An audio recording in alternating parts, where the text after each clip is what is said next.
আমরা বাড়িতে বসে কি করে মোবিল চেঞ্জ করব বাইকের, সেই নিয়ে এই ভিডিওটা বানানো। যারা বাড়িতে মোবিল চেঞ্জ করতে চান তাদের জন্য এই ভিডিওটা মনোযোগ সহকারে ভালো করে দেখুন, তাহলে বুঝতে পারবেন। এটা 16-17 রিং রেঞ্জ আছে, একটা মার্কেট থেকে কিনে নেবেন। যদি আপনাদের 12-13 হয় তাহলে 12-13 একটা রিং কিনে নিতে পারেন।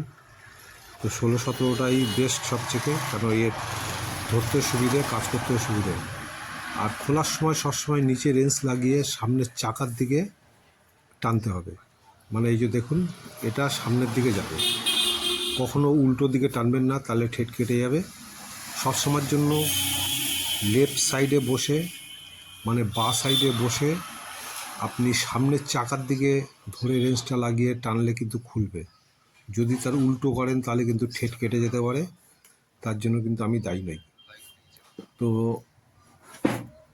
দেখছেন আমি সামনের দিকে নাটটাকে রেঞ্জটা লাগিয়ে সামনের দিকে ঠেলছি। এবার হাতটাও সামনের দিকেই ঘুরছে, দেখুন সামনের দিকে ঘুরছে। এইভাবে খুলতে হয়। খোলার সময় সামনের দিকে বাঁ দিকে বসে, যেই সাইডে গিয়ার আছে গিয়ারের সাইডে বসবেন, গিয়ার প্যাডেলের সাইডে বসবেন এবং সামনের দিক টানবেন রেঞ্জটাকে, তাহলে কিন্তু খুলে যাবে। যদি আপনি ভুলভাবে বসে খোলেন তাহলে কিন্তু এর দায়ী আমি নেব না। আচ্ছা, এবার গ্ল্যামারের যেটা বলি, মোবিল 900 গ্রাম লাগে। 1 লিটার দিলে সেরকম গ্রাম গায়ে অসুবিধা হয় না, কিন্তু অনেকে 1 লিটার দেওয়া হয়, তা বেস্ট 900 দেওয়াটাই বেস্ট। যাই হোক, এই যে মোবিলটা আমরা ড্রেন করে নিলাম। মোবিল পুরোটা যখন বেরিয়ে যাবে, যখন দেখবেন আস্তে আস্তে ফোঁটা কাটছে, 2-1 ফোঁটা করে পড়ছে, তখন আপনি লাগিয়ে দিতে পারেন। বা রাত্রেবেলা খুলে রেখে দিলে সকালবেলা পুরো ঝরে যাবে। গাড়ি থেকে কিন্তু পুরো মোবিল কখনোই বেরোয় না। যদি কেউ বলে থাকে সেটাও ভুল ধারণা। মোবিল গাড়ি থেকে পুরো বেরোয় না, কেন পাম্পের সাহায্যে যেগুলো ভিতরে ঢুকে থাকে সেগুলো সহজে বেরোয় না। আর এমনি এদিক ওদিক ফাঁকা জায়গাগুলো আছে, সেই সব জায়গায় থাকে। এবার আমরা এটাকে টাইট করবার জন্য আমরা যে বাঁ সাইডে বসে বলেছিলাম, এবার দিক আপনার টাইট করতে হবে পিছনের চাকার দিকে। রেঞ্জটা পিছনের চাকার দিকে টানলে তাহলে কিন্তু টাইট হবে। এবার আমি দেখুন হাতটাও ঘুরছে পিছনের চাকার দিকে, রেঞ্জটা লাগাচ্ছি দেখুন, কারণ এগুলো নিচে বসে তো ধরা যায় না। দেখুন পিছনের দিকে আমি টানছি, পিছনের চাকার দিকে টানছি, তো টাইট হচ্ছে।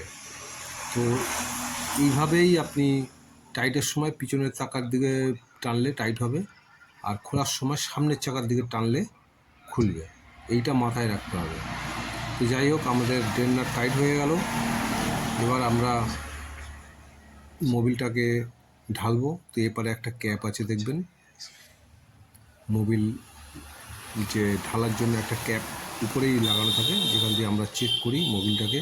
যেহেতু গ্ল্যামারে চেক করার জন্য নিচে কাচ দেওয়া থাকে, এতে গ্যাস নেই, তাই আমরা উপরের সাইড থেকে মোবিলটাকে ঢালবো। এটা ক্যাস্ট্রল অ্যাক্টিভ ঢালছি, মোবিলটা ঢালা হচ্ছে দেখুন, ক্যাস্ট্রল অ্যাক্টিভ মোবিলটা আমরা ইঞ্জিনের মধ্যে ঢালছি।